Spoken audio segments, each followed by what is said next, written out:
பெஞ்சல் புயல் பாதிப்பை சரி செய்ய தேசிய நிவாரண நிதியிலிருந்து 6675 கோடி ரூபாயை விடுவித்து உதவிக்கரம் நீட்ட வேண்டும் என மத்திய அரசுக்கு அமைச்சர் தங்கம் தென்னரசு கோரிக்கை விடுத்திருக்கிறார். விருதுநகர் மாவட்டம் மல்லாங்கிணறில் பேட்டியளித்த அவர், ஜூன் மாதத்தில் விடுவிக்கப்பட வேண்டிய 944 கோடி ரூபாய் தற்போதுதான் விடுவிக்கப்பட்டுள்ளதாக அவர் விளக்கமளித்தார்.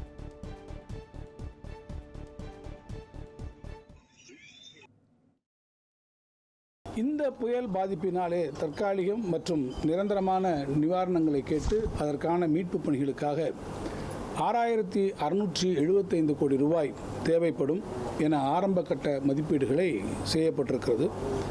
பெஞ்சல் புயலானது ஏற்படுத்தியிருக்கக்கூடிய இத்தகைய பேரிழவுகளை குறிப்பிட்டு நிதி விடுவிக்க வேண்டும் என்கின்ற கோரிக்கையினை நம்முடைய மாண்புமிகு தமிழ்நாடு முதலமைச்சர் அவர்கள் நேற்று அளித்திருக்கக்கூடிய நிலையில் ஒன்றிய அரசினுடைய அலுவலர் குழு நேற்று நேரடி ஆய்விலே ஈடுபட்டிருக்கிறார்கள். நான் இந்த செய்தியாளர் சந்திப்பின் வாயிலாக இந்த நிதி விடுவிப்பில் இருக்கக்கூடிய விளக்கங்களை உங்களிடத்திலே நான் எடுத்துச் சொல்லியிருக்கிறேன்.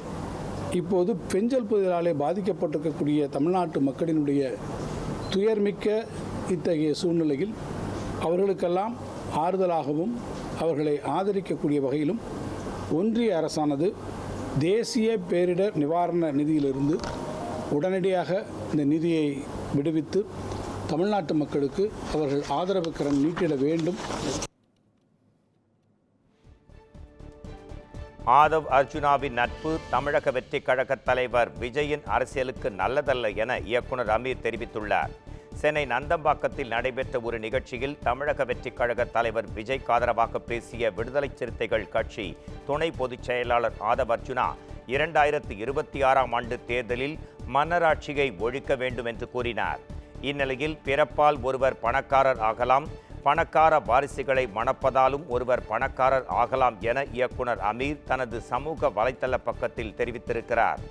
ஆனால் ஜனநாயக நாட்டில் மக்கள் ஆதரவு இல்லாமல் ஒருவர் முதலமைச்சராக முடியாது என்றும் அவர் கூறியுள்ளார்.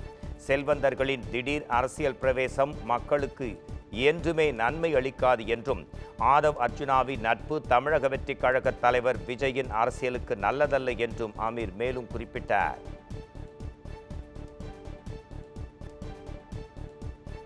கும்பகோணத்தில் கந்துவட்டி கொடுமையால் ஒரே குடும்பத்தைச் சேர்ந்த 4 பேர் உயிரை மாய்த்து கொள்ள முயன்ற சம்பவம் அதிர்ச்சி அலைகளை உண்டாக்கியுள்ளது. நாதன் நகர் பகுதியைச் சேர்ந்த சங்கரிங்கலம் என்பவர் 1 லட்சம் ரூபாய் கடன் வாங்கியுள்ளார். இதையடுத்து வட்டியும் அசலும் சேர்த்து 2 லட்சம் ரூபாய் கொடுத்ததாக தெரிகிறது. ஆனால் வட்டித் தொகை பாக்கி இருப்பதாக கூறி கந்துவட்டி கும்பல் தினமும் வீட்டிற்கு வந்து தொல்லை செய்ததாக கூறப்படுகிறது. இதனால் மன உளைச்சல் அடைந்த சங்கர்லிங்கம் தாய், மனைவி மற்றும் தம்பி ஆகியோருடன் சேர்ந்து விஷம் குடித்து உயிரை மாய்த்து கொள்ள முயன்றார். மேலும் அக்கம் பக்கத்தினர் அவர்களை மீட்டு மருத்துவமனையில் அனுமதித்த நிலையில் இச்சம்பவம் தொடர்பாக போலீசார் தீவிரமாக விசாரணை நடத்தி வருகின்றனர். திண்டுக்கல் மாவட்டம் நத்தம் அருகே நீச்சல் பழகச் சென்ற பள்ளி மாணவர்கள் 3 பேர் நீரில் மூழ்கி உயிரிழந்த சம்பவம் பெரும் சோகத்தை ஏற்படுத்தியுள்ளது. கொசவப்பட்டியில் உள்ள அரசு உதவி பெறும் பள்ளியில் 8ஆம் வகுப்பு படித்த கோகுல், 5ஆம் வகுப்பைச் சேர்ந்த யாதேஸ்வர் மற்றும் டாங்லின் இன்பராஜ் ஆகியோரின் பேபி குளம் என்ற ஊரணியில் குளிக்கச் சென்றுள்ளனர்.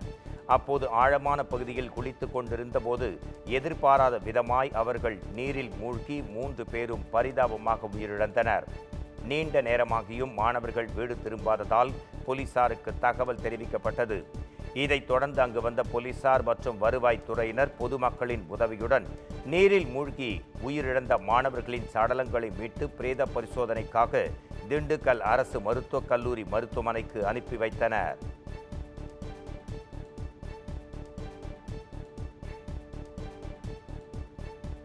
புஷ்பா பார்ட் 2 திரைப்படம் 2 நாட்களில் 449 கோடி ரூபாய் வசூலித்து சாதனை நிகழ்த்தி இருக்கிறது.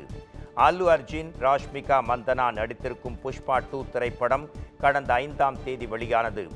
முதல் பாகத்திற்கு நல்ல வரவேற்பு கிடைத்த நிலையில் 2ஆம் பாகமும் ரசிகர்களை வெகுவாக கவர்ந்து வசூலை அள்ளி வாரி வழங்கி வருகிறது.